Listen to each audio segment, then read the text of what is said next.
안녕하세요, 정부장입니다. 오늘 제가 소개해드릴 영상은 조절기 사용법이에요. 지금 가지고 나온 제품은 NR10이라는 조절기고요. 경동나비엔 프로 제품에 가장 많이 들어가는 조절기입니다. 일단 난방 방식은 세 가지 모드가 있습니다. 실내 난방, 예약 난방, 온돌 난방 세 가지 타입이 있고요. 기본적으로 방바닥을 뜨겁게 해주는 방식은 똑같습니다. 다만 실내 난방은 조절기 자체 내에서 공기온도를 측정해서 난방이 되는 거고요. 현재 공기온도 지금 보시면 25도 나오고 있죠. 현재 온도에 맞춰서 난방이 되는 겁니다. 현재 온도를 먼저 확인하신 다음에 희망 온도를 설정하실 때는 현재 온도보다 대략 1도에서 2도 정도 높이시게 되면 가장 적정 난방이 이루어지고요. 다만 겨울철에 권장 실내 온도는 나라에서 권장하는 실내 온도는 18. 몇 살? 18. 18이라고 해야 되는데 좀 그렇죠. 18에서 21도 정도 보시면 되고요. 다만 기사들이 보는 적정 실내 온도는 23도에서 25도 정도 보시면 될 것 같아요. 다만 우리 집 단열 상태에 따라 좀 달라질 수 있는데 조절기 자체가 뭐 창문 쪽에 있거나 아니면은 이제 외기가 잘 통하는 데 있다 보면 방바닥이나 실내 온도가 좀 높아져도 실내 온도 자체가 감지가 잘 안 되는 경우가 있습니다. 이런 경우에는 가스비가 엄청나게 나오겠죠. 온도가 다 되면 자동으로 꺼지고 온도가 식으면 다시 이제 구동이 되는 난방 타입이 실내 난방인데 내가 25도 설정해 놓고 나서 가동을 계속 했어요. 했긴 했는데 방바닥이 이제 점점 뜨거워지고 실내 온도 높아졌어요. 근데 찬바람이 조절기 쪽에 계속 들어와서 온도가 식는다. 그럼 보일러가 난방이 다 됐는지 안 됐는지 확인을 못해요. 그러면 24시간 풀가동이 계속 돌아갑니다. 그래서 실내 난방 같은 경우에는 단열이 잘 되어 있는 아파트 또는 단독주택 중에서도 단열이 잘 된 곳에서는 실내 난방이 가장 유리하신 거고요. 그게 가스 요금이 가장 적게 나옵니다. 난방을 하지 않아도 단열이 잘 된 집 같은 경우에는 대략적으로 한 24도 정도의 온도를 계속 유지를 해요. 그 상태에서 한 1도 정도만 높이게 되면 방바닥이 조금 따뜻해지면서 온도가 금방 25도까지 올라가고요. 온도가 다 되면 또 꺼지고 이게 반복이 되는 겁니다. 다만 이제 외풍이 심한 집들은 어떤 타입을 써야 되느냐? 그런 경우에는 온돌 난방입니다. 온돌 같은 경우에는 조절기 자체 내에서 온도 감지가 되지 않아요. 말 그대로 기계 안쪽에 있는 온도 센서를 통해서 난방이 되는데 기계 안에 이런 식으로 난방수 온도를 체크하는 센서가 들어있어요. 이 센서를 제가 뜨거운 물에 한번 담가 볼게요. 지금 물에다가 센서를 담그게 되면 온도가 올라가죠. 이런 식으로 해서 보일러가 방바닥에 물을 보낸 다음에 돌아오는 물 온도를 감지해서 난방이 되고 있어요. 이거는 현재 온도라는 것 자체가 좀 무의미해요. 조절기 자체 내에서 설정을 할 때는 12시 방향이 적정 온도라 보시면 되고요. 대략 한 50도에서 60도 정도가 적정이라 보시면 될 겁니다. 그런데 우리 집 난방 상태가 단열 상태가 좋지 않아서 55도 60도를 설정했는데 난방이 전혀 안 돼. 이런 경우에는 온도를 조금 더 높이셔야 되겠죠. 다만 온도를 높이면 높일수록 그만큼 가스 요금은 더 많이 들어갑니다. 자, 원래 가스비를 절약한다는 것 자체가 보일러로만 하기에는 조금 이렇게 의미가 크진 않아요. 단열 상태를 좋게 하는 게 가장 가스비를 절약할 수 있는 건데요. 창문에다가 뽁뽁이를 붙이던지 아니면 문에다가 커튼을 치던지 이렇게 해서 외기 온도를 들어오지 않게 막아주는 거가 가장 가스비를 절약할 수 있는 방법입니다. 다만 같은 주택이라고 해도 가장 아래층하고 가장 최상층 옥상층에 있는 집 같은 경우에는 위에 옥상층에서 계속 찬바람이 들어오기 때문에 난방을 가동해도 온도가 계속 식는 문제가 발생돼요. 그래서 가스비를 같은 아파트에서 비교해보면 가장 최하층하고 가장 높은 층이 가스요금이 가장 많이 나오고요. 중간층이 가스요금이 가장 적게 나옵니다. 바깥쪽에 있는 놈들의 몸이 얼어갈 쯤이면 주변을 빙빙 돌며 안쪽으로 자리를 바꿔줍니다. 그리고 지금 예약 난방 같은 경우에는 이건 시간제 반복이라고 해서 지금 다이얼을 조작하게 되면 쉬는 시간이 얼마 정도 나오는지 설정이 가능해요. 지금 0시간에서부터 9시간까지 나오게 되고요. 만약에 내가 0시간을 설정을 했다 이렇게 되면 쉬는 시간이 없는 거예요. 보일러를 끄기 전까지는 계속 돌아갑니다. 24시간이고 48시간이고 무한대로 계속 돌아가는 건 0시간이고요. 쉬는 시간이 없기 때문에 그렇죠. 만약에 내가 시간을 3시간을 설정했다 이렇게 되면 30분 가동을 하고 3시간을 쉬었다가 다시 30분 가동하고 이런 식으로 사이클이 반복이 되고요.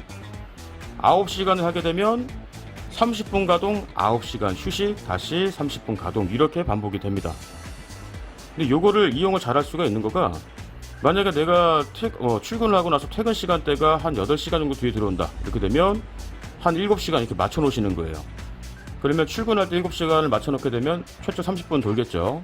그 다음에 7시간을 쉬고 난 다음이니까 7시간 반 정도 뒤에 난방이 다시 들어오는 거예요. 그렇게 되면 내가 집에 들어왔을 때에 훈훈한 방을 들어올 수 있는 거죠.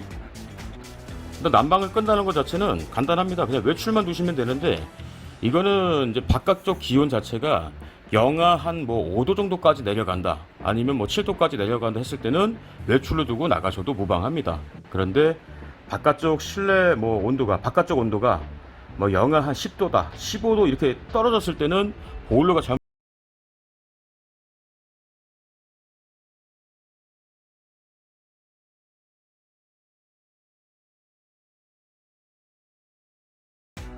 그때는 보일러 살짝 틀어놓고 나가셔야 되는데, 시간대는 대략 한 3시간에서 5시간 이렇게 틀어놓으시게 되면 은은하게 계속 난방이 들어오는 거고요. 다만 내가 밖에 나갔다가 들어온 시간대 텀이 너무 크다, 이런 경우에는 실내 난방으로 하셔서 현재 온도보다 대략 한 3도에서 4도 정도 낮춰 놓으시는 게 가장 좋습니다. 이렇게 되면 난방이 일단 멈춰 있는 상태가 되다가 바깥쪽에서 들어오는 찬바람 때문에 내부 온도가 내려가게 되면 그때 살짝 보일러가 가동이 되겠죠. 그러다가 온도가 다 되면 다시 꺼지고, 이런 식으로 가동이 되는 겁니다. 이게 맞아요. 찬물 쪽이 아니고, 그렇죠. 뜨거운 물 쪽에서 한 방울씩 흘리셔야 돼요. 여기 떨어뜨게 해놓으면 안 얼어요. 절대 안 얼어요. 죽었다 깨나도. 여기다가 열선을 싸시든 보온을 감든 추울 때는 다 얼어요. 그거밖에 방법이 없다고요. 방법이 없어요. 기사들도 겨울에 바빠가지고 집에 좀 늦게 들어가잖아요. 깜빡하고 뭐 안 틀어놓고 나가면 밤에 한 10시 퇴근하고 집에 가면 가서 그 녹이고 있어야 돼요. 하루 자기 전까지. 올해는 비가 컸잖아요. 우리 장난 아니었어요. 1월 때 보일러 조절기 안에 숨은 팁이 하나 들어있어요. 보일러 자체가 지금 프로 제품, 이게 특히나 NR10이 이런 제품들은 온수 대기 모드라는 게 있습니다. 내가 난방을 튼 상태에서도 만약에 단 1초라도 뜨거운 물을 쓰게 되면 5분간 난방이 지연이 되는 거예요. 근데 이게 장점이 있는 거는, 내가 뜨거운 물 쓸 때 계속 물 틀어놓고 쓰시는 게 아니다 보니까 비누칠을 할 때 물을 잠갔다가 다시 물을 틀게 되면 온수가 나오는 속도가 좀 느릴 수가 있어요. 그거를 방지하기 위해서 5분 대기가 설정되어 있는데 기본적으로 설정이 되어 있습니다. 그런데 영업점처럼 식당 또는 고시원 같은 데 같은 경우에는 보일러를 계속 가동을 해야 난방을 쓸 수 있는데, 중간중간 누가 물을 쓰게 되면 난방이 지연되는 거예요. 그럴 때 난방 타입 보일러로 바꿀 수 있는 게 있습니다. 5분 대기를 해제할 수 있는 게 있는데, 전원을 맨 처음에 끄는 겁니다. 그 상태에서 조절기를 온수 전용 상태로 바꾸게 되는 거고요. 또 한 가지, 온수 조절 버튼을 3초 누르시게 되면 HO라고 뜨게 되죠. 이거는 가정용 모드라고 해서 온수 대기 모드가 설정이 되어 있는 겁니다. 그만큼 온수는 빨리 나오지만 난방은 좀 지연될 수 있어요. 그러니까 4인 가구가 사시는 집이라고 하면은 온수 대기 모드를 설정해 주시는 게 훨씬 좋고요. 다만 영업점처럼 이제 여러분이 쓰시는 경우가 많다, 그런 경우에는 HO 상태에서 다시 한 번 더 화면이 켜진 상태에서 온수 조절 버튼 누르시게 되면 CO로 변환할 수 있습니다. 이걸 커머셜 모드라고 하는데, 이 상태가 되면 5분 대기 모드를 해제를 시켜주는 거예요. 물을 쓰고 나서 물을 잠그게 되면 다시 난방이 되는 겁니다. 저희가 겨울철 서비스를 다니다 보면 특히나 고시원 같은 경우에는 난방이 잘 안 된다는 내용을 듣는 경우가 간혹 있어요. 그래서 이 조절기 설명을 할 때에 이 내용까지 포함을 시킨 겁니다. 지금 커머셜 모드를 해제할 때도 다시 온수 조절 버튼 누르시게 되면 HO, 가정용으로 변환도 가능하고요. 이 상태에서 전원을 켜시게 되면 평소와 똑같이 난방 온수를 사용할 수가 있습니다. 네. 여름철 모드는 간단합니다. 그냥 말 그대로 온수 전용 상태만 두시면 되는데, 이 상태에서는 뜨거운 물만 틀었을 때는 난방은 되지 않고 온수만 계속 나오게 되는 거고요. 온수 조절 버튼 누르셔서 뜨거운 물의 온도를 변화를 하시는 겁니다. 상단부에는 온수 조절 버튼은 난방에 대한 온도가 아니고 말 그대로 뜨거운 물 나가는 온도를 3단계로 조정을 하는 겁니다. 겨울철 같은 경우에는 고해 두시는 게 가장 낫고요. 여름철이나 아니면 봄, 가을 같은 경우에는 저나 중으로 설정을 해주시면 됩니다.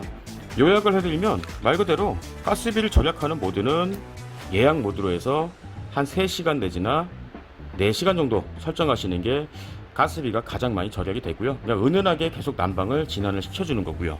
가장 중요한 거는 우리 집에 있는 창문에 단열을 조금 더 보완을 해주시고, 창문 쪽이 아닌 현관문 쪽이나 아니면 방문 같은 경우에는 창을 해주시게 되는 거가 가스비가 가장 많이 절약이 됩니다. 왜냐면 보일러는 온풍기처럼 공기를 직접 데우는 방식이 아니고 바닥을 대표해서 공기 온도를 높여주는 방식이기 때문에 바닥이 아무리 뜨거워져도 밖에 있는 찬바람이 실내로 들어오게 되면 난방이 계속 식게 되어 있어요. 그래서 실내 온도를 가장 단열을 잘 해주시는 게 가스비가 절약이 가장 많이 되는 겁니다. 영상 이만 마치겠습니다. 감사합니다.